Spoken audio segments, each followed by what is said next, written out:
4 mois avant leur sortie, il est déjà possible de réaliser un portrait robot des prochains iPhones. Design, écran, appareil photo, fonctionnalités cachées. On vous dit tout sur la prochaine génération du téléphone star d'Apple. Va-t-elle rivaliser avec les derniers nés de Samsung et Huawei? Débat. Le Mac.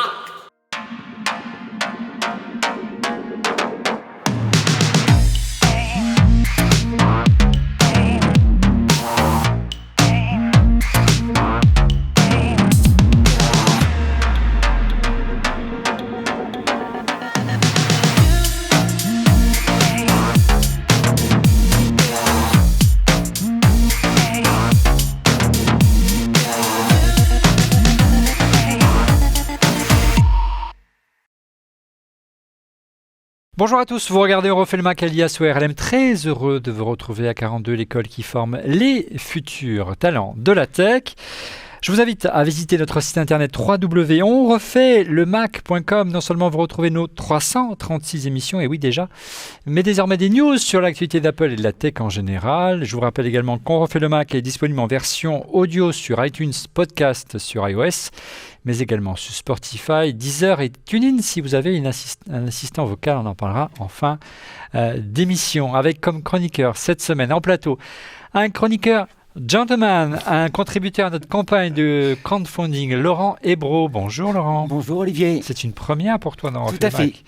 Alors merci Laurent d'abord pour ta contribution. Et pourquoi participer d'ailleurs à cette contribution? Je regarde régulièrement On refait le Mac. Ça fait longtemps? Depuis le début, quasiment. Ouais. Depuis où vous avez commencé chez iCreate. Ouais, ça ne rajeunit pas.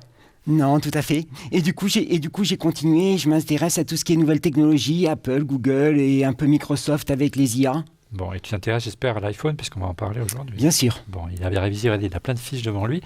En plateau également, notre committee manager, vous le connaissez bien maintenant, Virgile Perron. Bonjour Virgile. Bonjour Olivier, bonjour tout le monde. On a beaucoup de questions cette semaine autour de l'iPhone, je crois. Beaucoup de questions. En duplex, il passe au crible toutes les rumeurs autour de, non pas du prochain, mais des prochains iPhones, puisqu'il devrait y en avoir plusieurs. Didier Policani de Mac Forever. Ça va Didier? Écoute, je suis très impatient de recevoir mon iPod Touch. J'en ai marre d'attendre, il me reste encore 2 jours. J'espère qu'il va arriver. Breaking news, tu vas faire des scores d'audience terribles. La nouvelle iPod Touch est enfin arrivée. Ça faisait combien d'années? 12-13 vues à peu près sur la vidéo de test. Ça fait combien d'années que vous n'avez pas mis à jour l'iPod Touch? C'est déprimant, c'est très déprimant. Bon, mais il y a des vraies raisons, on en parlera peut-être on en parlera tout à l'heure pendant le bisomètre.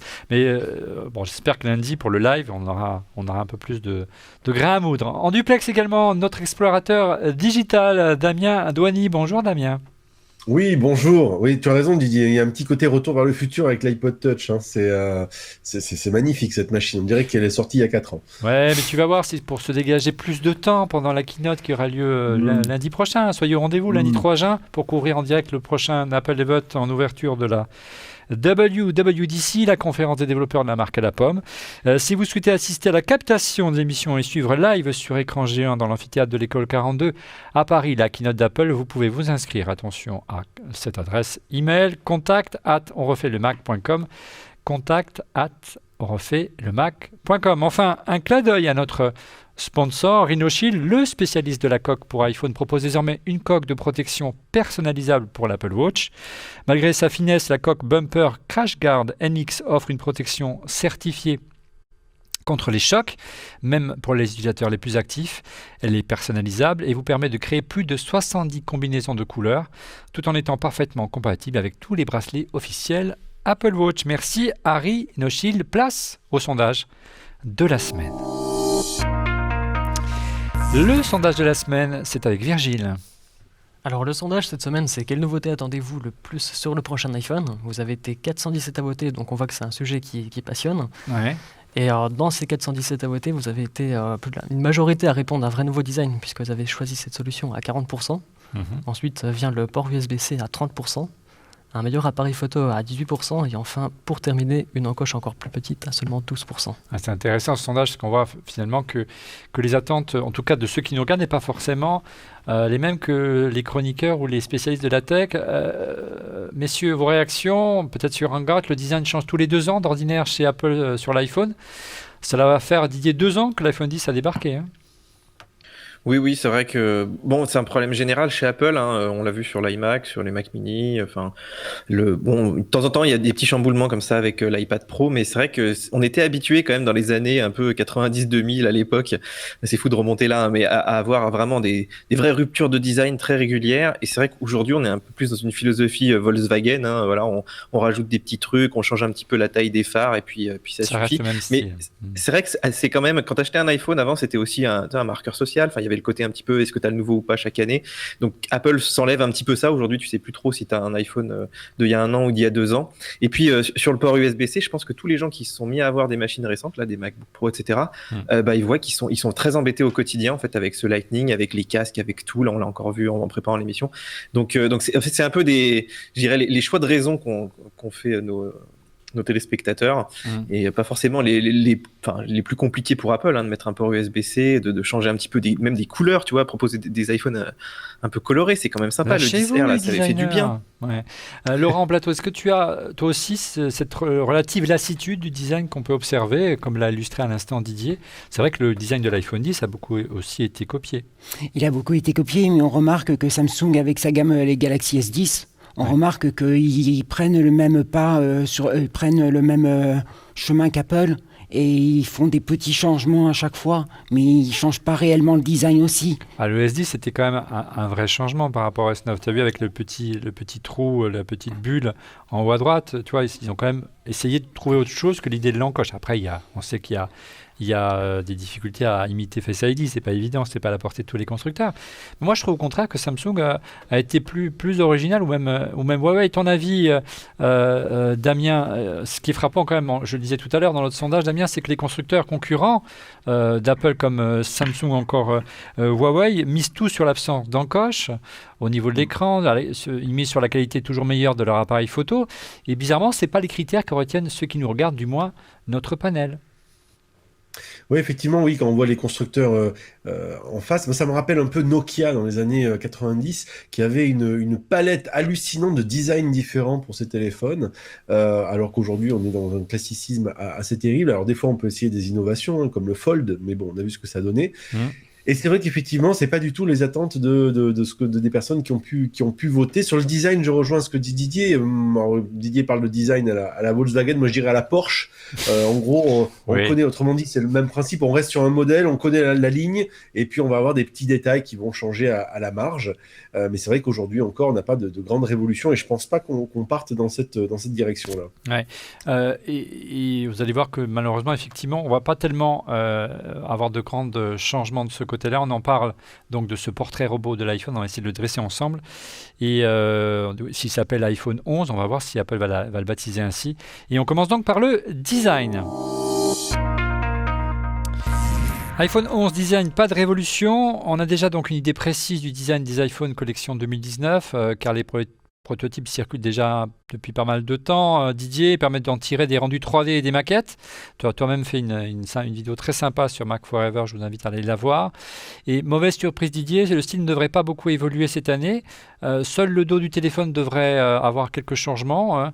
On a vu d'abord arriver des premières images en début d'année avec un module photo qui passait à l'horizontale. Ça nous rappelait, assez centré, ça nous rappelait un petit peu le OnePlus 7 Pro.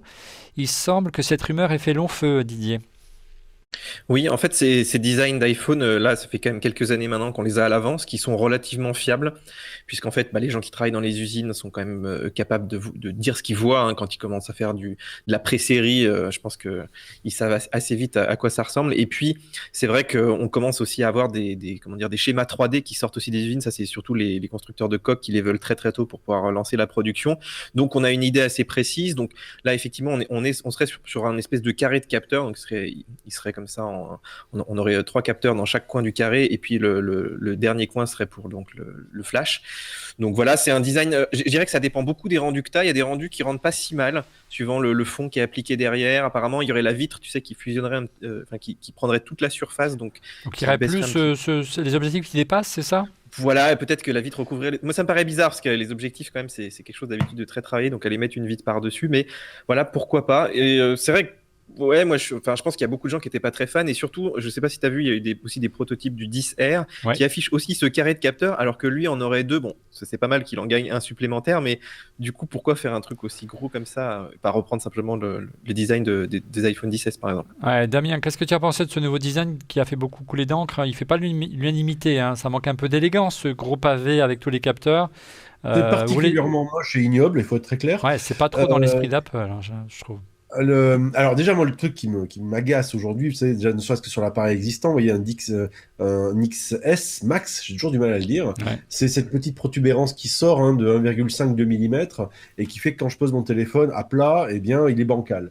Et en plus, je suis pas très très sûr de la protection de l'objectif. Donc si en plus on rajoute un joli petit carré qui est sincèrement quand même moche, et sur le fait, sur ce côté-là, encore bancal, ça va continuer, je trouve pas que c'est une bonne idée. Maintenant, la difficulté, bien sûr, c'est l'intégration de ces appareils-là. On le voit chez les concurrents qui essaient de le faire disparaître en le glissant dans l'appareil, en essayant de faire un système de folder, etc. C'est pas évident. Donc ça, je peux comprendre. Mais cette évolution était assez bizarre d'avoir finalement, de ne pas vouloir rompre avec le design et d'avoir cette évolution qui finalement arrive à quelque chose que je trouve qui n'est pas finalement très fini d'un point de vue visuel. C'est pas très homogène, hein, en fait, c'est ça. Hein. Virgile, on a l'impression qu'ils ont dit vous voulez des meilleurs capteurs, on vous les met, et puis même si ça déséquilibre le design. Hein, c'est... Par rapport à la solution de Huawei, par exemple, tu sais, sur le dernier modèle, qui est tout en hauteur, c'est beaucoup plus élégant, je trouve. Après, pourquoi est-ce qu'ils ont mis les objectifs comme ça? Parce qu'on voit aussi qu'ils sont en forme de triangle, donc peut-être qu'après, fonction logicielle, il y aura quelque chose à chercher de ce niveau-là. Tu penses à la 3D notamment à la 3D, la réalité augmentée par exemple, on en reviendra sûrement après. Mais, tu peux y aller, vas-y. Alors, dans les rumeurs qui annonçaient aussi donc, un capteur 3D pour un peu à la façon de TrueDes sur l'avant pour avoir Face ID, faire un nuage de points sur ce qui est dans le champ devant soi. Un faisceau laser, hein, c'est ça en fait. C'est ça, pour du coup faire un meilleur détourage au niveau du mode portrait par exemple. Ce qui serait vachement plus intéressant que par exemple ce que fait les constructeurs actuels. C'est-à-dire qu'en fait, on aurait un meilleur effet bokeh, c'est ça, pour que l'arrière-plan soit flou et il n'arrête pas n'empiète pas sur sur une oreille, sur une épaule ou sur les cheveux. Oui, voilà. En gros, c'est comme ce que fait Face ID. Il prend en forme un nuage de points de notre visage. Là, il ferait exactement la même chose, mais avec une silhouette. Laurent, qu'est-ce que tu en as pensé de ce design en plateau? C'est vrai que c'est pas très très élégant, c'est pas une franche révolution. Est-ce que tu aurais souhaité que Apple accélère cette année et casse son design comme il le faisait avant tous les 2 ans?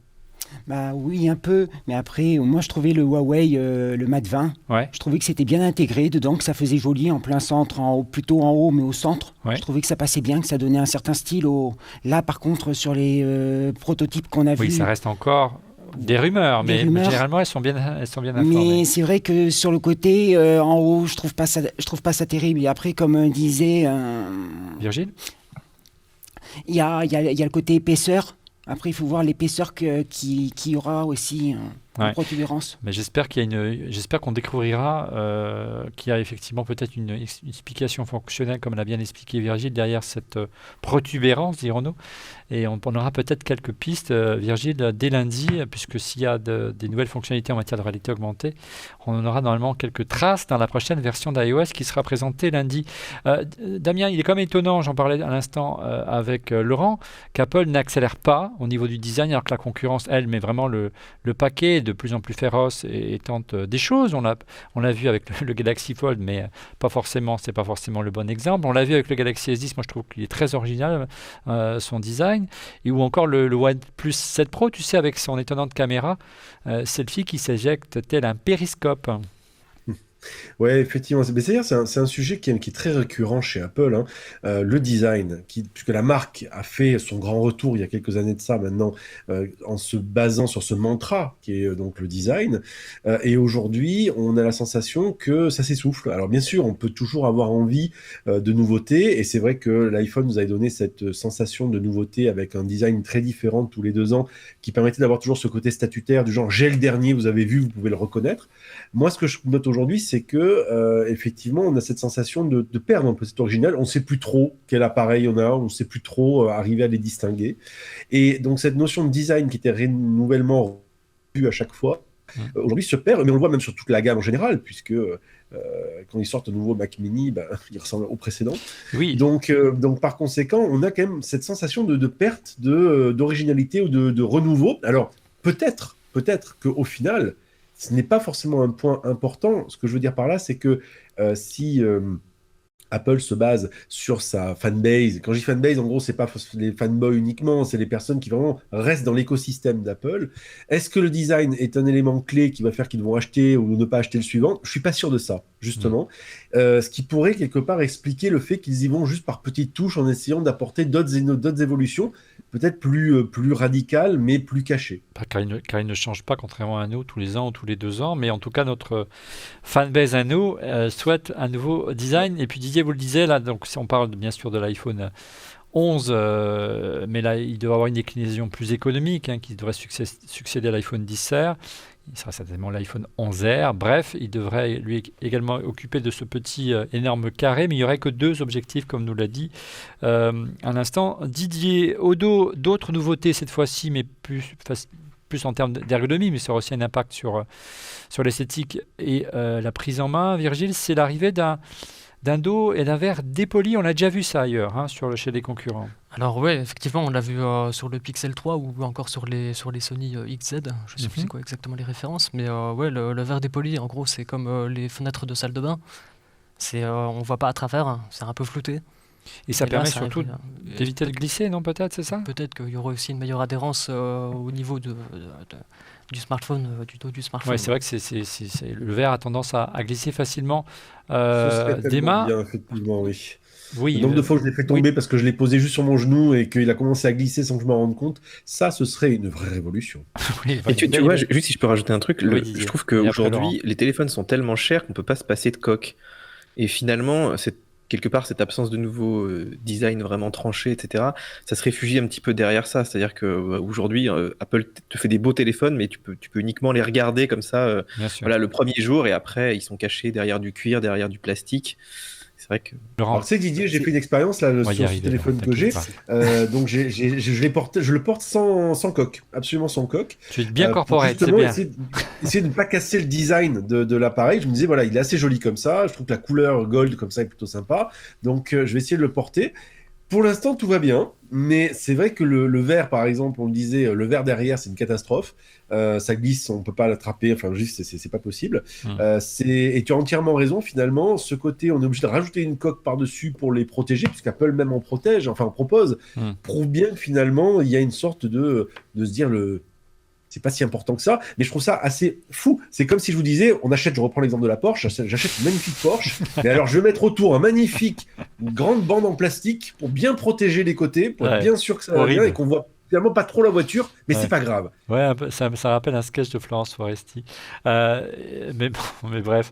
Laurent, tu voulais intervenir sur ce sujet. Comme Didier, par rapport à la coque, en fin de compte, que le dos il soit dépoli ou pas, peu importe, parce qu'une grande majorité, on met une coque, et en plus, on met des coques en cuir, donc on voit même pas la couleur du verre du dos. On voit la couleur c'est vrai que ça devient un accessoire indispensable, ça fait, et même Apple aujourd'hui s'est mis à faire des coques, c'est un énorme business. Du côté des couleurs, il ne devrait pas y avoir de changement, tu le disais au niveau esthétique, Didier tout à l'heure en préambule, on resterait sur l'or, le blanc et le gris sidéral. Par contre, du côté de l'iPhone 10R, on aurait peut-être un peu plus de choix. Bah oui, on nous a le parlé de successeur, verre et de lavande. En fait, c'est très drôle parce qu'on en revient à cette histoire de design, mais c'est vrai qu'Apple est aussi dans c'est un peu l'Apple de Tim Cook, c'est-à-dire l'Apple de je prends pas trop de risques et du coup, je te fais pas des couleurs qui soient trop tranchées sur les modèles haut de gamme. Par contre, sur le 10R, tu vois, où là, on sent qu'on peut tester des choses parce que le but, c'est quand même de faire des ventes. Donc voilà, on teste des couleurs un petit peu. Il y en a qui vont marcher, d'autres pas. On va les changer un petit peu. Effectivement, moi, c'est ça que j'aime bien dans le 10R aujourd'hui, c'est qu'ils ont fait ces petits coloris. Tu peux choisir, voilà, d'avoir un noir très très sobre ou d'avoir quelque chose de très flashy. Il y a des gens qui sont très sensibles à ça. Et puis en plus, bon là c'est plus le cas avec le 10R, il est quand même fragile, mais à l'époque de l'iPhone 5C par exemple, ils avaient fait une coque, tu te rappelles, en plastique qui était bien résistante et tout, donc t'avais pas besoin de mettre de coque en plus. Et je trouvais que voilà, c'est des petites choses comme ça qu'on a un petit peu perdu aussi. Un beau succès celui-là en son temps. notamment chez les plus jeunes d'entre nous. Didier, sur les couleurs, je suis pas tout à fait d'accord avec toi. Rappelle-toi à l'époque de l'iPod, et Jobs était vivant, il faisait un peu la même chose. Hein. Sur le haut de gamme, on était en blanc, ou en noir, ou éventuellement, oui, on était plus en Version avec la molette. Ouais. gris sidéral. Par contre, sur les petits appareils qui étaient plus fun, plus jeunes, moins chers, et donc plus pour Les une nanos. clientèle jeune, là, ils y allaient plein pot avec plein de couleurs. Mais si tu remontes encore plus haut, on avait Souvenez-vous de l'iMac Power Mac 3, qui était blanc et bleu. On avait les iMac quand même qui étaient quand En même des machines assez haut de 97, gamme, malgré tout 98. colorées, quoi. Ah, c'était le bon temps. Tu te rappelles du Flower Moi, je dis Power? il faut le retour de la chaussette. Le retour de la chaussette. Ah ouais, mais iPod ça, c'est pour l'œuvre. le- pour C'est les- l'œuvre de Monsieur X. Un jour, il vous expliquera comment. Voilà, il a eu l'idée des chaussettes et comment il les a commercialisées en France et surtout comment il margeait comme un sagouin. Une chaussette, imaginez, ça coûte même pas 10 centimes. Il les vendait, je crois, la boîte de 10, 20 ou 30 euros. C'est l'affaire du siècle. Donc, sinon, vous avez bien compris que la taille des châssis ne devrait pas évoluer. Hein, ça reste les mêmes, avec des écrans de taille identique. On reste sur du 5,8 et du 6,5 pouces pour le successeur des iPhone 10S et 10X Max. Et on serait toujours sur du 6,1 pouces pour le 10R. J'ai lu sur Mac Forever Didier qu'il n'y aurait plus de 3D Touch. Qu'est-ce que c'est que cette histoire? Alors, écoute, en fait, c'est très tentant pour Apple de supprimer 3D Touch. D'ailleurs, ils l'ont fait sur le 10R. Ça te permet d'augmenter la batterie. Hein. Il y a quand même un petit peu plus d'épaisseur. Tu gagnes là-dessus. Et puis, c'est vrai que c'est pas forcément quelque chose que les gens connaissent bien. Mais le site qui a annoncé ça, c'est le site japonais, je sais plus comment il s'appelle, Makotadara. Voilà. Et en fait, bon, eux, ils ont des rumeurs qui sont, on va dire, à 50%. Pas Attendez, réalisées, bougez donc, pas. Je voilà, je me regarde. méfie Ah, beaucoup. celle-là, elle est bonne. Allez-y, allez. Mais je Alors, pense je pense que Damien, à mon avis, tu l'utilises aussi pas mal rien que pour sélectionner le curseur hein, quand on tape du texte. Enfin, il y a plein de petits moments comme ça où vraiment on a du mal à s'en passer une fois qu'on a adopté ça. Et sur des modèles chers, je les vois mal supprimer ça, moi. Quand même. Donc toi, tu verrais plutôt sur le 10R, comme c'est le cas aujourd'hui. Sur le 10R, il n'y a pas de 3D Touch, parce que c'est un écran LCD aussi. Hein. Parce que, mais si tu utilises un 10R, c'est quand même pénible de laisser le doigt appuyer très longtemps. D'autant qu'il y a des choses qui fonctionnent pas. Tu sais, le pick and pop là, avec les fenêtres qui surgissent. Pour même mettre la torche ou l'appareil photo, c'est beaucoup plus lent. Et du coup, c'est un retour en arrière, je trouve, qui serait quand même assez désagréable. Oui, mais c'est vrai que peu de gens utilisent le 3D Touch, hormis pour sélectionner un curseur sur le clavier. C'est quand même un usage qui ne s'est pas vraiment développé, hein, Laurent. Ça reste encore Tout à fait. assez confidentiel. Après, moi, utilisateur, je ne sais pas qu'est-ce que c'est qui marche avec le 3D Touch ou pas. Ouais, c'est pas intuitif. Donc c'est ça, Oui, c'est le côté pas intuitif du tout. On ne sait pas si ça fonctionne ou pas. Donc on a un réel problème pour... Apple ne l'a pas assez mis en avant. Oui, c'est une n'a des pas rares assez parlé. fonctions qui ne s'impose pas naturellement. Voilà, il n'y a rien qui incite, il n'y a pas un icône en disant voilà, c'est 3D Touch appuyé. Ils auraient pu. Je te vois dire non de la tête, tu n'es pas d'accord, Virgile? Bah non, je suis pas d'accord. Ah, non, mais parce comment? que, Mais qu'est-ce qui lui arrive à Virgile aujourd'hui? Ah, vas-y. depuis genre 2-3 ans maintenant, on sait que à peu près tout le système est compatible avec 3D Touch, que ce Tu soit es au niveau né avec des le 3D Touch, c'est notifications, normal. que ce soit des applications, le curseur, enfin tout est utile avec 3D Touch. Et Ouais. ce serait vraiment un coup bas s'ils l'ont fait quoi. Ouais. Parce Ah que oui, j'ai je suis testé, d'accord avec toi. j'ai testé Haptic Touch, ouais, comme l'a dit Didier, c'est ignoble. Ouais, sur le 10R, c'est pas génial. Mais bon, tu vois, mon épouse qui est passée d'un iPhone 6S qui avait donc 3D Touch à un iPhone 10R, elle n'a pas trop senti la différence. Elle n'utilisait jamais le 3D Touch. Mais bon, c'est vraiment des usages basiques, mais quand même. Sur la face, oui. Par contre, Laurent. quand c'est sorti, la taille de l'iPhone, l'épaisseur de l'iPhone a légèrement augmenté. Donc vu que les iPhones ont tendance à augmenter, Peut-être qu'ils font la chasse à la finesse, comme on dit. ça peut être une solution. Ouais, c'est une piste aussi. C'est certainement ce qu'ils ont fait aussi sur l'iPhone 10R pour gagner un petit peu de place pour la batterie. C'est ce que nous disait Didier. Sur la face avant, maintenant, pas de changement majeur. On retrouve la large encoche propre à Face ID. Hein. Les rumeurs qui annonçaient d'année en année la réduction progressive semblent faire pchit. Didier, Touch ID est là. Enfin, Touch ID. Face ID est là et pour longtemps, apparemment. Oui, alors quand même, tu vois encore des brevets avec du Touch ID sous l'écran arriver. Face ID. Donc, non, mais je te parle enfin, Face ID a remplacé Touch ID, mais Ah oui, d'accord. voilà, il y a des rumeurs qui te disent que ça pourrait revenir sous l'écran quand même, comme par exemple un deuxième moyen de t'identifier, comme le font déjà d'ailleurs certains téléphones Android, et ça fonctionne plutôt bien. On l'a vu Donc, sur voilà. le Samsung, le dernier Samsung, le dernier Huawei, qui était équipé de cette fonction qui fonctionne fort bien. Doit se dire en Oui, passant, puis je pense que ça c'est répond à un besoin, mais voilà, Apple, je pense qu'ils sondent un petit peu aussi le marché pour voir si, parce que là, on arrive aussi au bout du cycle de renouvellement. Les gens ont encore des iPhone 7, 8, etc. Donc là, il va falloir passer au tout Face ID. Est-ce que ça va convenir à tout le monde ou pas? Je pense qu'ils se laissent un petit peu de marge derrière. Par contre, ce qui serait serait bien, c'est d'avoir du Face ID comme sur l'iPad Pro, qui fonctionne en mode paysage. Je le vois quand tu le mets dans la voiture, quand tu le mets des fois devant toi en train de regarder des vidéos sur YouTube et tout, ce serait super pratique, ça. Faut pas regarder Le les problème vidéos. principal de cette histoire de Face ID, moi, Face ID, j'adore quand ça Oui, Damien. marche. Autrement dit, il faut avoir le téléphone bien en face de soi, il faut avoir des conditions. Moi, quand il est posé sur la table et que je veux juste voir un truc, Face ID ne le voit pas, donc je dois attendre pour recomposer le code. C'est ignoble, c'est juste pas possible. Et là, j'adorerais effectivement pouvoir mettre mon doigt et avoir la reconnaissance, comme on l'a dans certains téléphones, Samsung ou autres, qui permet d'avoir donc cette double identification, soit visuelle, faciale, soit au niveau du doigt. Je pense qu'Apple ne le fera pas parce qu'ils veulent uniformiser les usages, donc ils vont se dire on va sur Face ID et on va plutôt faire un Face ID paysage, portrait, etc. Auquel cas, il faudrait un Face ID dont l'angle de vue, l'angle de captation de l'information puisse être plus large pour faire en sorte que si mon téléphone est posé sur la table et j'ai juste envie de regarder quelque chose, j'ai pas besoin de me mettre par-dessus pour faire en sorte qu'il me reconnaisse ou d'attendre de composer le code, ce qui vraiment, sincèrement, donne une sensation de régression assez désagréable. Et puis l'autre mauvaise surprise concernant ces iPhones de nouvelle génération, il n'y aurait pas de port USB-C, on resterait sur la fameuse port Lightning, le port traditionnel de l'iPhone. Il va falloir encore jongler, Virgile, avec les câbles, comme tu le fais avec ton ordinateur. Surtout qu'Apple a pris l'habitude de ne pas livrer de câble USB-C. C'est toujours un câble USB, donc il faut un double adaptateur. On espère au moins qu'ils mettront un câble USB-C dans la boîte cette fois-ci. On espère, ouais, et on espère aussi qu'ils mettront la charge rapide, la charge sans fil rapide, qui serait aussi un vrai plus et qui, pourquoi pas, résoudrait le problème carrément en mettant ni de port USB ni de port Lightning. Ça, à l'avenir, évidemment. On sait aujourd'hui, Laurent, que voilà, c'est un petit peu compliqué au quotidien quand on adopte les dernières générations de Mac de jongler entre l'USB-C, l'USB classique, le Lightning. Il serait temps qu'Apple fasse cette transition beaucoup plus rapide et simplifie peut-être l'usage de ses utilisateurs. Qu'est-ce que tu en penses ? Oui, mais après, le port USB-C est un peu plus épais. Donc, par rapport à la télécommande de l'Apple TV, la remote... Oui, ce serait plus compliqué. Ça serait plus compliqué. Là, je te parle plus de l'iPhone. On a vu que l'USB-C s'est généralisé dans le monde PC, par exemple, alors qu'il s'est généralisé sur le Mac.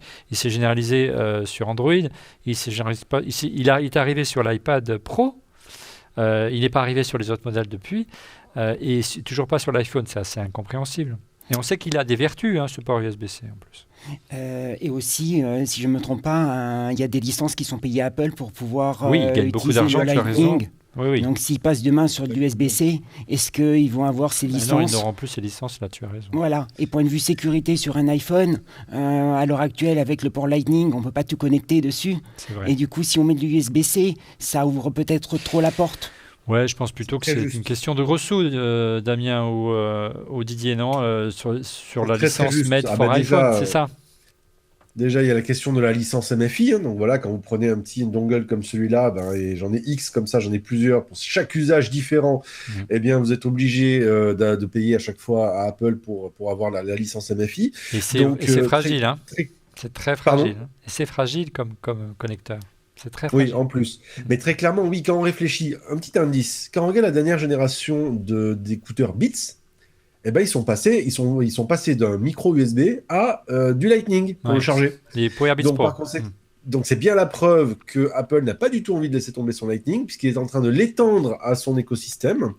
En plus, il y a une base installée qui est quand même assez forte, et je rejoins l'idée de la finesse, et notamment le fait qu'on l'a ce port Lightning sur le clavier de Mac par exemple, qu'on l'a aussi sur la télécommande, ainsi de suite. Donc il est présent un peu partout.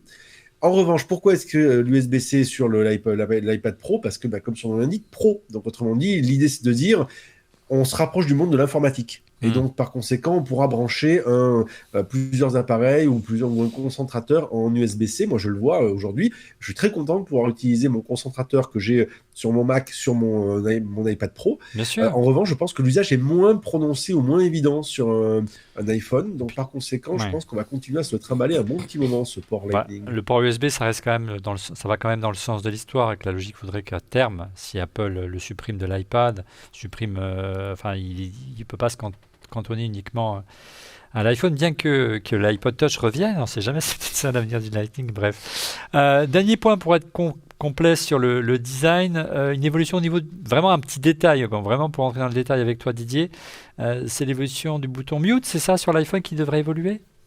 Oui, on l'a vu sur les derniers rendus 3D. Il serait un peu comme sur les premiers iPads, tu te rappelles, Ouais. vertical plutôt qu'horizontal. Voilà, ça dépend de comment tu mets dans la poche. Alors avant, il s'activait ou il se désactivait quand tu le glissais dans la poche. Le fait de l'avoir mis de l'autre côté, ça résolvait ce problème. Peut-être qu'Apple s'est aperçu aussi que ça en posait d'autres. Je sais pas. Moi, je vois pas tellement de changements à ça d'un point de vue fonctionnel, si tu veux. Bon, bref, vous avez bien compris qu'on est plutôt déçus qu'Apple ne change pas le design de ses appareils. Alors peut-être qu'entre-temps, il reste encore 4 mois, on aura des surprises, mais j'en doute un petit peu. Allez, assez parlé de design, on va parler de stockage avec la question stockage.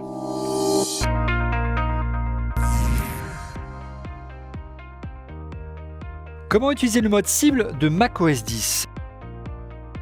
Le mode cible ou target permet de transformer un Mac en un disque dur externe pour accéder à son contenu en le connectant à un second Mac. Voilà qui est pratique en cas de plantage de macOS lorsque votre Mac refuse de démarrer pour récupérer vos précieux fichiers stockés sur son disque interne. Une procédure également bien utile si votre MacBook Air a subi une chute et que son écran est cassé comme avec ce vieux MacBook Air.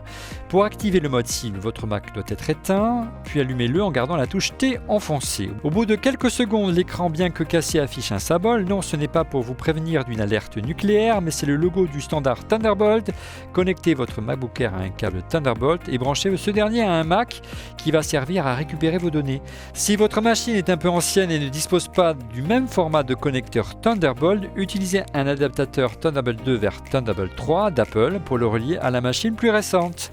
Dès la connexion, le MacBook Air monte sur le bureau du Mac. Magique! Vous pouvez alors accéder à toutes vos données pour les archiver sur un disque dur externe.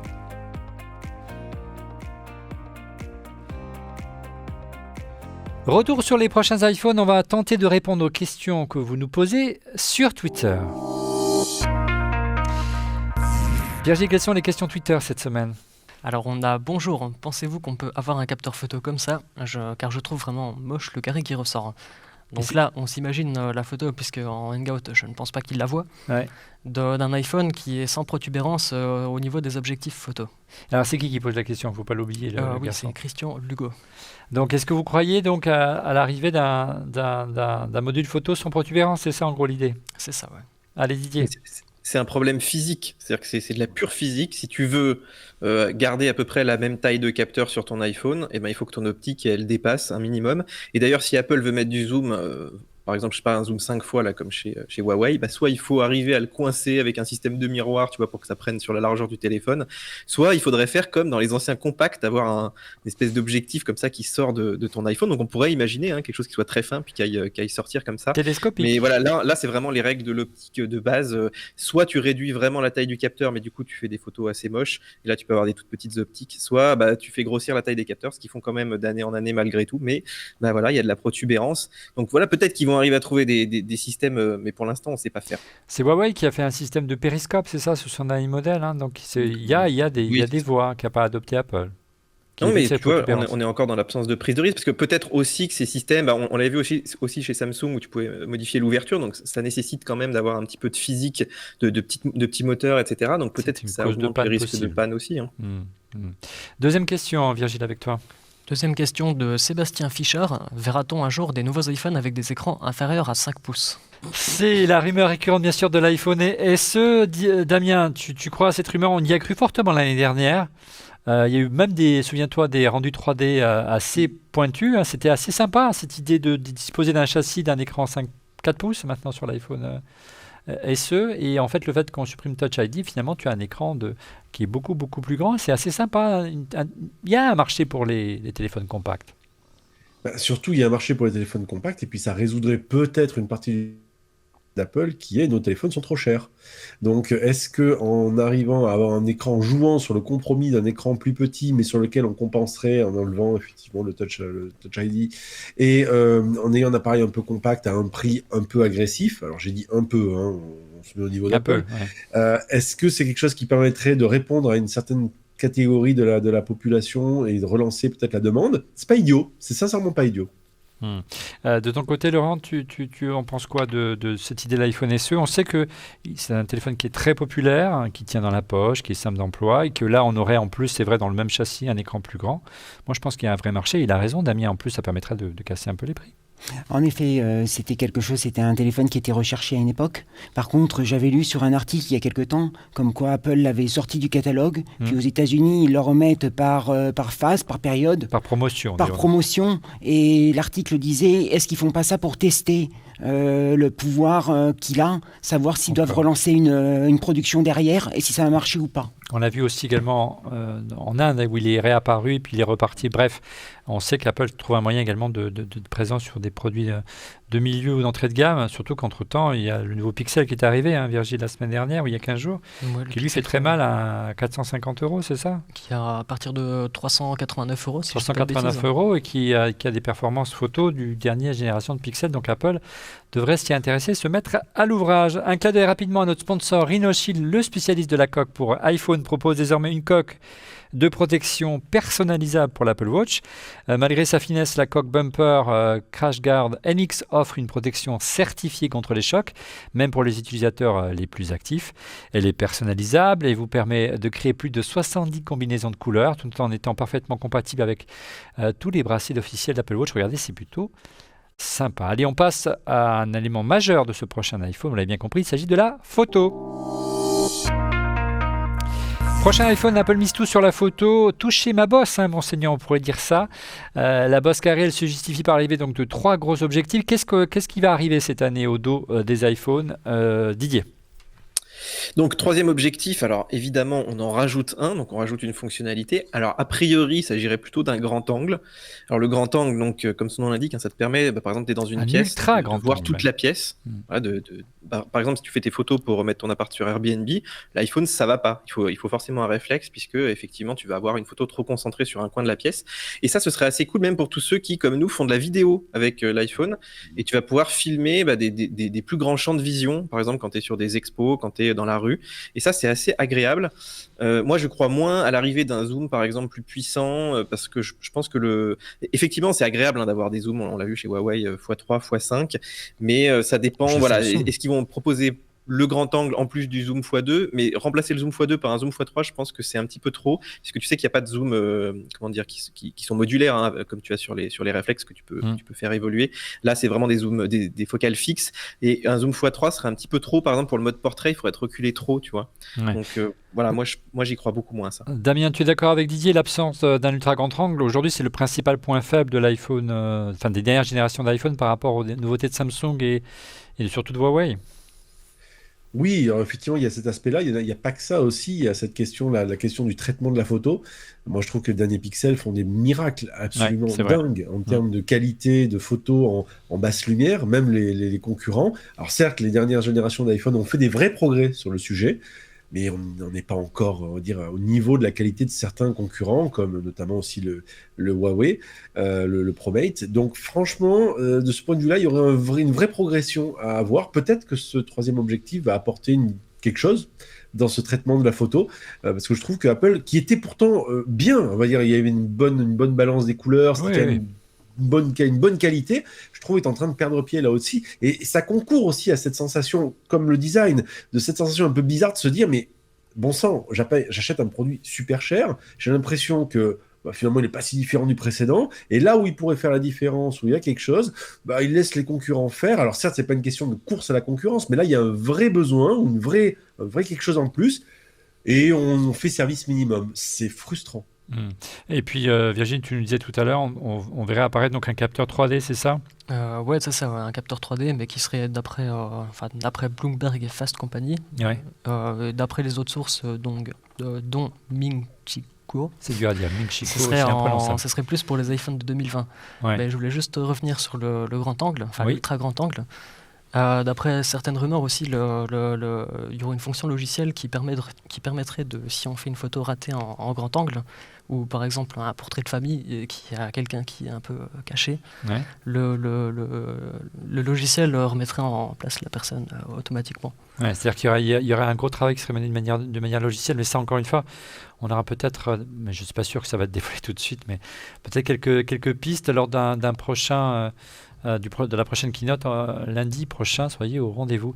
Quid de la face avant? Il y aurait une caméra qui passerait cette fois-ci à 12 millions de pixels, avec un capteur à 5 éléments au lieu de 4, mais ça ne devrait pas changer la donne. Peut-être là également, il nécessitait d'un grand angle pour ceux qui aiment les selfies. C'est une fonction aussi star, je crois, du Google, ça. C'est Google qui fait ça? Oui, Hein? tout à fait. Ouais.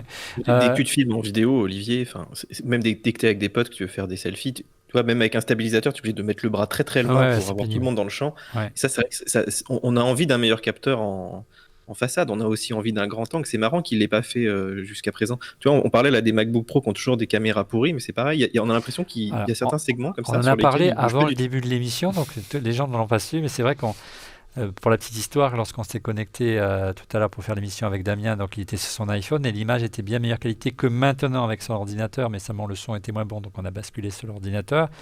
Et c'est vrai qu'il n'y a pas photo entre se filmer avec son téléphone et se filmer avec un Mac. Les caméras sont de telle qualité sur les Macs, c'est vraiment ridicule, tu as raison.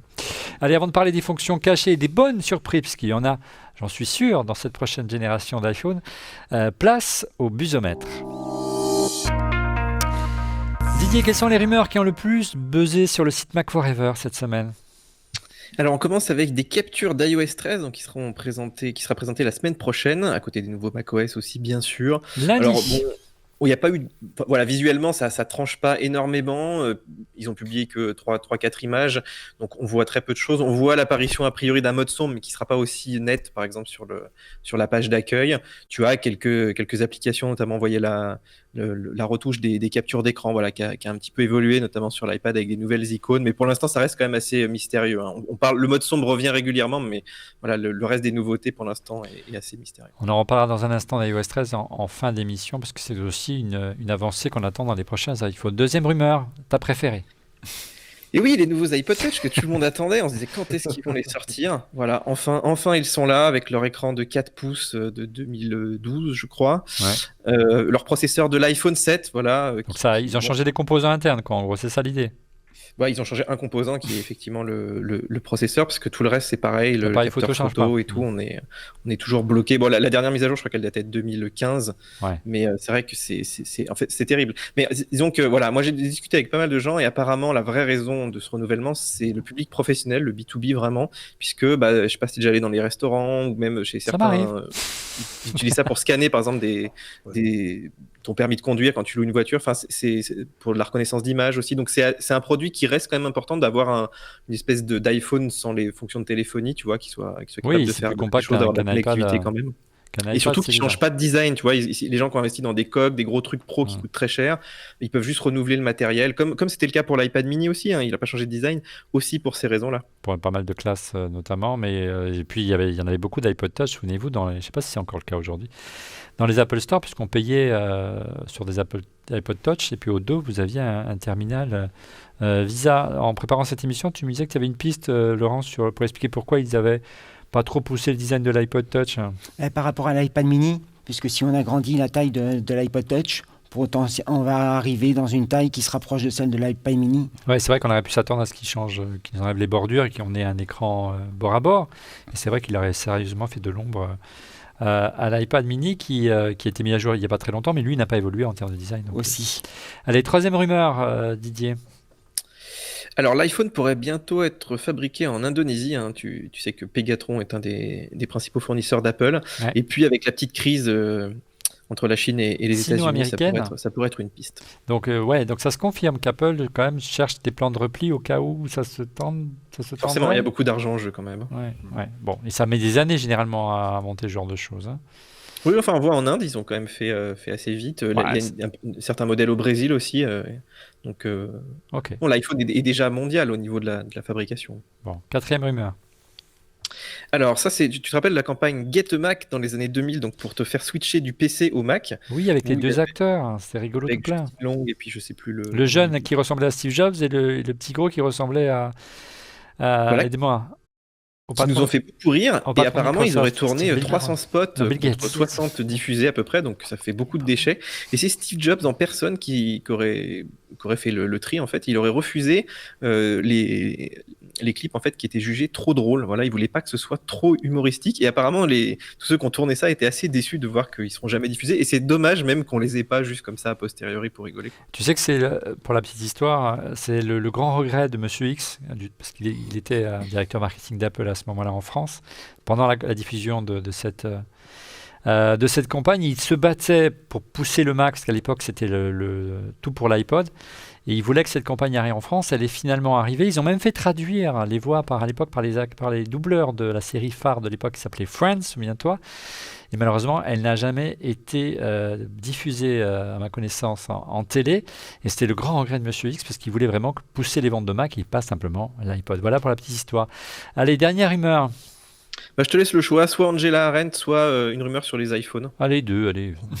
Soyons fous. Alors, d'accord. Alors, on commence avec les iPhones, donc qui auraient, je sais pas si on va en parler juste après, mais une double sortie Bluetooth audio. Ouais. Donc voilà, le passage du sans fil, hein, tu sais, t'as plus ton doubleur jack, ça marche plus à moins de mettre des adaptateurs, etc. Donc on peut Et c'est vrai que partager c'est une deux option. casques en sans fil sur son téléphone. Oui, ou par exemple les connecter à ta voiture et puis à une paire d'écouteurs. Enfin, Virgile nous en parlera tout à l'heure. Vas-y, c'est révise. ça, en Virgile. espérant qu'on perde pas en autonomie, pas trop en autonomie. Virgile nous en parlera dans un instant. Révise, Virgile, du Bluetooth audio. Et la 5 bis, c'est quoi alors? Alors c'est Angela Arendt qui était la grande chef, hein, des Apple Store, donc qui a été débarquée d'Apple là dernièrement et donc Enfin, qui qui donne est une interview à partie, dirons-nous, Bloomberg qui avait ouais. été très critique, hein, je sais pas si tu te rappelles, ils avaient fait un article vraiment Ouais. très très dur à son sujet et elle, je dirais que ses réponses étaient assez étonnantes. C'était un petit peu j'ai fait le job, j'avais une mission de 5 ans et voilà, je suis arrivé au bout. Et finalement, maintenant, ma mission est terminée. Donc voilà, pas tellement de remise en question, c'est vrai, du tout. Hein. À ce niveau-là, Voilà. c'est difficile. Hein. Voilà, mais c'est vrai qu'elle est partie très vite. C'est ça, pas tellement le fait qu'elle soit partie, on peut comprendre. Elle a fini sa mission, mais qu'elle soit partie si vite et qu'on improvise, hein, quelque part son remplacement par une solution en interne, c'est la responsable des ressources humaines. C'est ça qui va la remplacer, ce qui n'est pas forcément une fonction très proche de la distribution et du retail. Bon, vous en conviendrez. Ça semble assez étonnant. Donc il s'est passé quelque chose et c'est vrai, on en parlait déjà ensemble. Cédric Didier, Cédric sera là la semaine prochaine, enfin du moins j'espère. C'est qu'on reproche beaucoup de manière générale à Angela Arendt d'avoir complexifié l'action de vente, que ce soit en magasin ou que ce soit surtout sur le site. Souvenez-vous, avant les nouvelles générations de l'Apple Store instaurées par Angela Arendt, vous pouviez commander directement un produit sur le store et y aller directement. Le store existait. Aujourd'hui, il y a tout un programme marketing qui est prévu. Vous allez cliquer sur l'iPhone, vous regardez les iPhone, donc c'est sur le site d'Apple. Et à la fin, vous avez le bouton acheter et vous pouvez arriver sur l'Apple Store. Donc c'est un parcours qui est lourd et qui à la terme est certainement assez négatif sur les ventes, tout simplement. De là à la virer, il y a certainement d'autres raisons, mais vous savez qu'on finit toujours par avoir les infos au fil des ans, et qui sait, peut-être qu'un jour elle viendra, j'espère. Dans cette émission, on a eu Tony Fadell, on pourra avoir Angela Arendt. Allez, parlons à présent des nouvelles fonctionnalités attendues sur les prochains iPhones, et il y a quelques surprises. Alors, quelles sont les fonctions cachées de cet iPhone 2019 ? On va commencer par sur la certitude, une fonction qui est cachée, qui est carrément absente, Didier, c'est qu'il n'y aura pas de 5G, ça c'est sûr, Apple l'a annoncé l'année prochaine. Alors, Apple l'a pas dit exactement comme ça, c'est-à-dire que effectivement ils ont annoncé le deal avec Qualcomm, mais en disant que voilà en 2020 il y aura effectivement des modems 5G Qualcomm, et puis Intel a remis une couche derrière en disant que cette année c'est eux qui faisaient les modems, donc forcément 4G. Donc oui, c'est en fait dans certains pays comme la France, on s'en fiche un petit peu, mais si tu vois à long terme, si tu comptes garder ton téléphone longtemps, ou si tu habites la Corée, les États-Unis ou la Suisse par exemple, où il y a déjà la 5G là maintenant où on se parle, et ben effectivement acheter un iPhone qui est pas 5G, si tu le gardes 3-4 ans, tu te dis quand même c'est déjà un appareil qui est obsolète. Et on en revient à ce que disait Damien tout à l'heure, c'est-à-dire que tu achètes le téléphone le plus cher et tu as pas ce qu'il y a de meilleur sur le marché. Alors après on peut discuter de l'utilité immédiate de la 5G, mais malgré tout voilà. Toi, tu changes d'iPhone tous les combien de temps, Laurent, de ton côté ? 3-4 ans. Ouais. Donc en clair, si tu achètes la prochaine génération d'iPhone dans un an et que tu le gardes 3-4 ans, tu serais quand même embêté que si la 5G arrive entre-temps, on est bien d'accord. Oui, après, je le change aussi par rapport au côté design. Ouais. Donc, pour qu'il y ait une grosse évolution entre Tu mon attendras ancien et... tu vois comme quoi le design c'est important. Mais c'est vrai que de manière générale, on l'a vu, Virgile ou Damien, Apple est toujours un petit peu en retard à l'adoption des dernières tendances en matière de réseau cellulaire. Souvenez-vous du premier iPhone, c'était du Edge, alors que la 3G était déjà très développée en Europe. Il est arrivé que l'année d'après. Souvenez-vous de la 4G qui est arrivée vraiment tout doucement et c'était pas la même, elle n'était pas compatible avec toutes les 4G, notamment en France. Damien, peut-être avec toi, comme ça fait un moment que tu n'as pas parlé, ce serait quand même dommage que l'iPhone le plus cher, tu l'as dit tout à l'heure, en tout cas l'un des téléphones les plus chers du marché, n'ait pas cette fonctionnalité-là. Oui, mais à la fois, je pense qu'il y a une temporalité par rapport à ça. Ce que je veux dire par là, c'est que la 5G, elle est annoncée, mais avant qu'elle soit véritablement déployée, je parle pas de la Suisse, Ouais. mais Ouais. qu'elle soit véritablement C'est un déployée canton, en la France Suisse. ou ailleurs, et qu'elle couvre vraiment majoritairement le territoire pour pouvoir l'exploiter de On manière va me prendre des on va haters dire, sur YouTube. pleine, il va falloir un petit moment.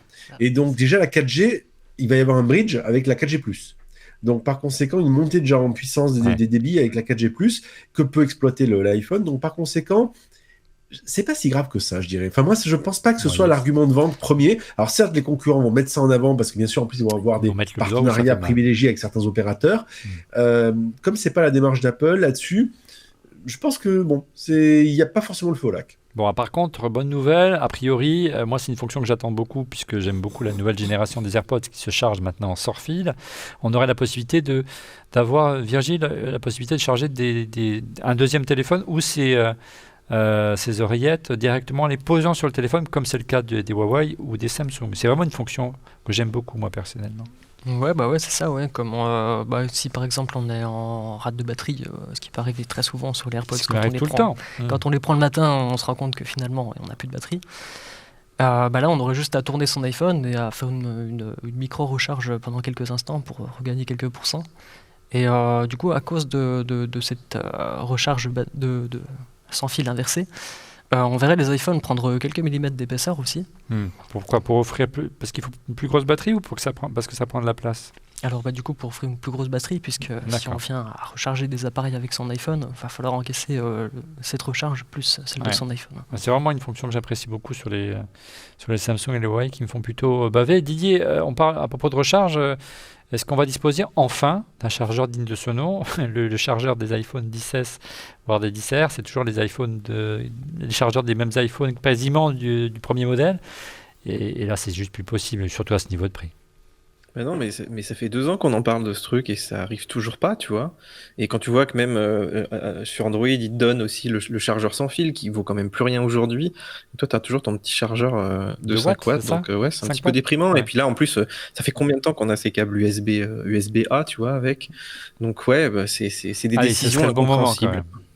Il y a rumeur, Virgile, autour d'un chargeur de combien ? De 16 watts, c'est ça ? Ou 18 watts 18 watts, mais c'est celui de l'iPad Pro, a priori, tu vois. Ouais, c'est l'iPad Pro. L'iPad Pro, il n'y a pas le choix. On y croyait déjà, on pensait qu'il mettrait aussi un chargeur. Depuis l'iPhone 10, on n'a pas le choix sur l'iPad Pro parce que si tu utilises un chargeur d'iPhone, il te faut 2 jours et demi pour charger ton iPad. Mais passons. Double sortie audio, on en parlait tout à l'heure avec Didier. Voilà, donc la possibilité, Virgile, de connecter 2 casques simultanément. C'est ça, ouais. Par exemple, si on regarde un film dans le train avec quelqu'un, tout bonnement, et du coup on pourra enfin en ayant un son stéréo et non sans partager l'oreillette. Oui, exactement. Ouais. On a vu déjà des enceintes et quelques casques qui faisaient ça sur le marché. Notamment chez Bose. Chez Bose, c'est assez. Donc c'est pas forcément une nouveauté, mais c'est une nouveauté sur le téléphone. Alors j'ai lu également une géolocalisation à améliorer à l'intérieur. Virgile, de quoi s'agit-il ? C'est tout bonnement la localisation en intérieur qui serait plus précise. Mais ça serait donc pratique, par exemple, dans les centres commerciaux où on peut le voir dans Plan maintenant, où il commence à... C'est-à-dire que c'est une amélioration du logiciel ou c'est une amélioration des antennes pour la captation de la 4G en intérieur ? Amélioration des antennes, d'accord. Oui. Ok. Bon, et puis bien sûr, pour conclure, ou presque, plus de stockage. On a vu, Laurent, les derniers Samsung qui sont équipés d'1 Tera de stockage. L'iPhone est limité, entre guillemets limité, à 512 Go, surtout quand on voit combien il les facture. Est-ce que ça a du sens que ça monte encore, selon toi ? Pour moi, non. Actuellement, ça me suffit. Moi, j'ai un 64 Go. Qui correspond à l'usage le plus courant. Voilà. Et du coup, derrière, on met sur l'iPhone, mais derrière, on utilise iCloud. Ok, Apple a baissé les tarifs d'iCloud et avait des bonnes capacités. Mais sinon, on va être obligé de payer cher pour sauvegarder toutes les photos et toutes les vidéos sur le cloud. Ouais, quelque part, on est perdant. Ouais, je comprends. Au-delà, alors est-ce que la fonction cachée est la fonction la plus attendue de ces nouveaux iPhones? On l'espère, on le souhaite. C'est qu'enfin Apple enraye entre guillemets la baisse des ventes par une vraie baisse des prix. Didier, est-ce que tu y crois? On a vu que chaque année, non seulement il ne baissait pas les prix, mais il les augmentait. Moi, je vais être très pessimiste cette année. Il y a la Chine, quand même, ça va pas bien avec les Non, Américains. on en a parlé la semaine dernière, oui. Voilà, on a quand même, bon, on va pas avoir la 5G, je sais pas quel impact ça aura quand même. On a quand même une évolution à la marge, alors que c'est censé être un modèle entre guillemets majeur. Et bon, on n'a peut-être pas encore tout vu, hein, ils ont encore des choses à dévoiler d'ici la rentrée, mais c'est vrai que moi j'ai l'impression que ça va être un petit peu l'année noire de l'iPhone, et j'ai pas l'impression qu'ils vont baisser les prix pour autant, du moins pas dans un premier temps. Ils sont pas du tout dans une stratégie comme ça, il y a qu'à voir tout ce qui sort là actuellement, malgré tu vois, les baisses de vente des Mac, etc. Les prix ne baissent pas. Donc je n'y crois pas du tout. Damien, est-ce que ils sont dans une stratégie de montée en puissance des services, puisque c'est là-dessus qu'ils font beaucoup plus de marge aujourd'hui. Donc on va dire qu'ils vont jouer le statu quo, ils vont jouer la vache à lait. Donc autrement dit, tant que ça marche, on continue. Et puis on va essayer de faire monter en service les différents utilisateurs pour qu'ils souscrivent à du iCloud, à de l'Apple Music, à du Apple News, à du Apple ce que vous voulez, et faire en sorte qu'on gagne de la marge là-dessus. Apple TV+, et j'en passe. Encore une fois, on devrait en reparler lundi lors de la WWDC. Soyez au rendez-vous sur On refait le Mac.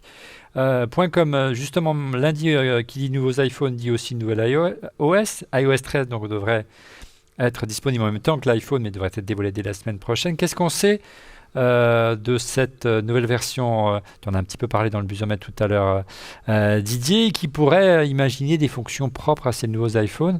Tout le monde est d'accord sur l'arrivée d'un mode sombre, et c'est arrivé il y a 15 jours chez Google, hein. Oui, en fait, c'est très drôle parce que le logiciel, comme c'est fait à Cupertino, et qu'effectivement, il y a quand même peu de gens impliqués, ou alors ils sont dans des silos, c'est-à-dire qu'ils travaillent sur un truc. Donc en fait, les sources, t'as rarement une source qui connaît tout. Et du coup, là, il y a Bloomberg qui a fait une espèce de listing, mais de listing de petites choses. Et finalement, on n'a pas eu une liste de vraies fonctionnalités. Alors évidemment, le mode sombre, bon, il est arrivé sur Mac, c'est logique qu'il arrive sur l'iPhone. Ça fera un petit peu de travail encore aux développeurs cet été. Et puis après, c'est un petit peu à la marge. Voilà, on te parle de la fonction rappel qui a une nouvelle interface. On parle de mail avec des petites options.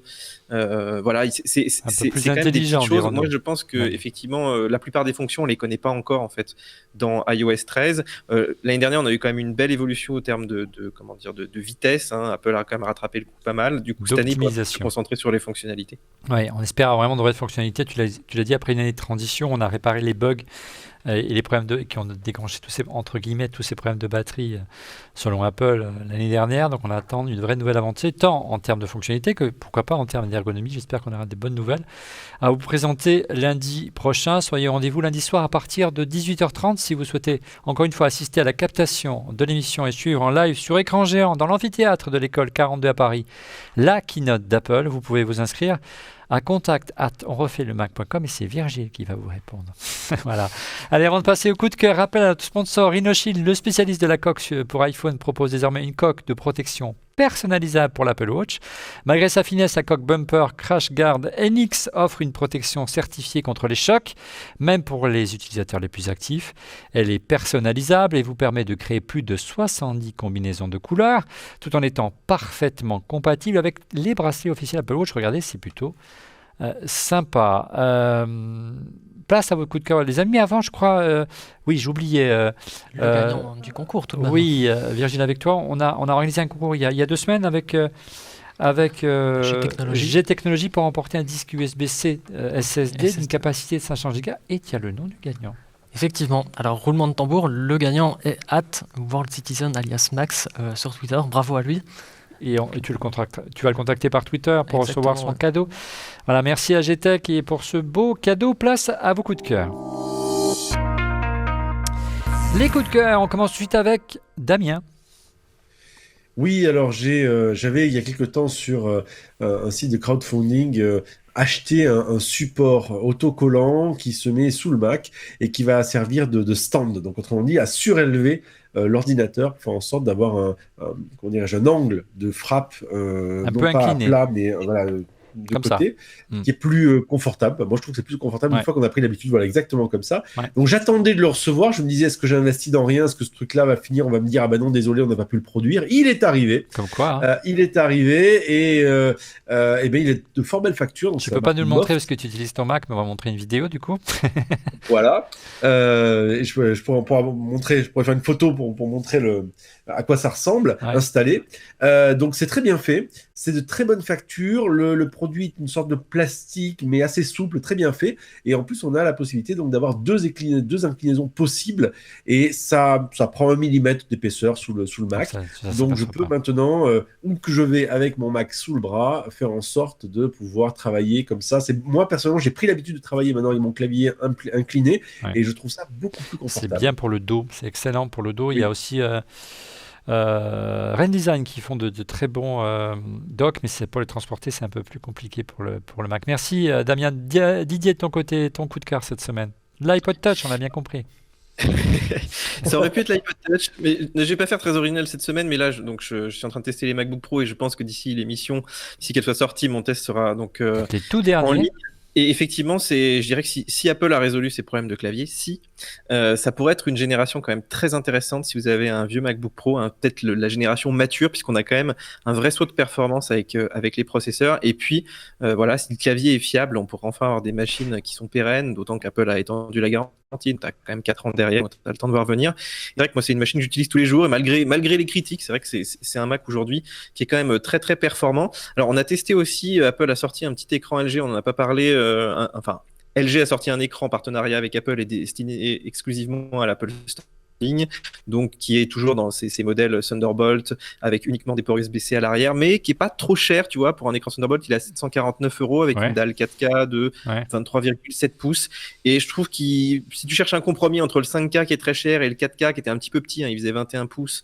Donc voilà, c'est une alternative intéressante, d'autant qu'on a du Thunderbolt, donc tu peux brancher plein de choses dessus derrière, même un deuxième écran, des SSD très rapides. Il charge aussi à 87 watts. Donc voilà, c'est un beau produit. Vous pouvez aller voir, hein, sur le site, on a testé tout ça en détail. Le lien.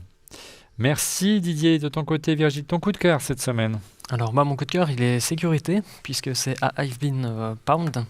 C'est un site où il répertorie toutes les bases de données qu'on fuitait sur le web, où juste en tapant son adresse mail, on voit si son mot de passe est en l'air ou pas. Oui, a été hacké en clair, c'est ça? Voilà, c'est ça. Et ce site est bien, puisque donc on peut déjà voir ça, et de deux, on peut tester aussi des mots de passe. Donc si par exemple on a AZERTY en mot de passe, on peut regarder si c'est sécurisé. Apparemment, c'est le QWERTY AZERTY, c'est les mots de passe les plus répandus. Exactement, oui. Voilà, donc les dates de naissance. Voilà. Ouais, et donc pour tester la robustesse de ces mots de passe, et c'est vrai que c'est un point important, à condition que ce soit un site qui en fait ne teste pas tes mots de passe pour pouvoir découvrir ce que c'est. Non, ça sera embêtant. Théorie de la conspiration. Laurent, de ton côté. Pas mal, ça va rentrer votre numéro de carte bancaire. Voilà, juste pour vérifier s'il est bon. On vous dira. Laurent, ton coup de cœur cette semaine? Une société un peu différente. On va sur des voitures, parce que je suis né en 79, donc du coup c'était tout jeune alors. Tout jeune. C'est vite dit, ouais. Mais c'était l'époque des séries américaines, Agence Touriste, Starsky Hutch, K2000 et tout ça. Et du coup, il s'est monté il y a quelque temps une société à Paris qui permet de piloter ces voitures d'exception. Ouais, de prendre le volant de Kit, c'est ça? Ou voir même la voiture de Retour vers le futur, c'est ça? C'est ça. C'est vraiment très sympa, effectivement. Mais il faudrait faire une émission à bord de cette voiture, hein, avant que la voiture autonome d'Apple arrive. Non, je ne pense pas qu'elle arrive un jour. De mon côté, regardez mon coup de cœur, il est à côté de moi depuis le début de cette émission. Il s'agit du Google Nest Hub. Alors, c'est le dernier assistant vocal de Google, hein, sauf que désormais, il a, vous voyez, derrière un petit dock, une enceinte stéréo intégrée et surtout un écran tactile. Alors c'est difficile de vous montrer de 7 pouces. Et l'idée, c'est qu'il est possible de regarder des vidéos, regarder la télé, suivre des tutos sur YouTube, piloter des objets connectés si vous en avez à la maison comme des ampoules Hue par exemple. Bref, un petit assistant compact idéal pour remplacer un vieux radio réveil en gros sur une table de chevet. Sublimable, il ne permet pas de faire de vidéoconférence. Il n'y a pas de caméra. On peut juste faire de l'audio. Enfin, son prix, il est mini, 130 € quand on compare à ce qu'il fait chez Apple. Ça laisse rêver. On va essayer. Hein. Vous allez voir que forcément, au moment on a essayé avant cette émission. J'ai l'impression et ça a marché tout à l'heure. On va voir maintenant. Ok Google, regardez, on refait le Mac.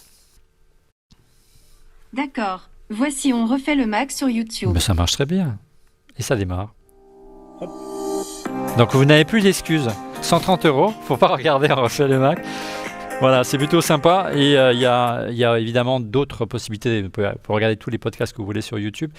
Il y a également la possibilité de regarder la télévision, bien sûr via MyCanal ou encore via les applications de France Télévisions. Voilà, c'est la fin de ce 335e épisode d'On refait le Mac. Merci de l'avoir suivi. 335 ou 336 336, merci Virginie.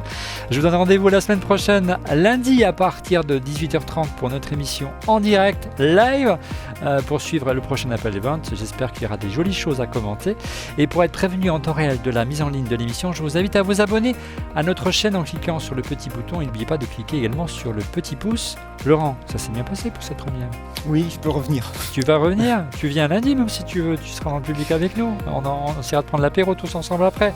Quant à vous, merci encore pour votre fidélité et à la semaine prochaine. Au revoir.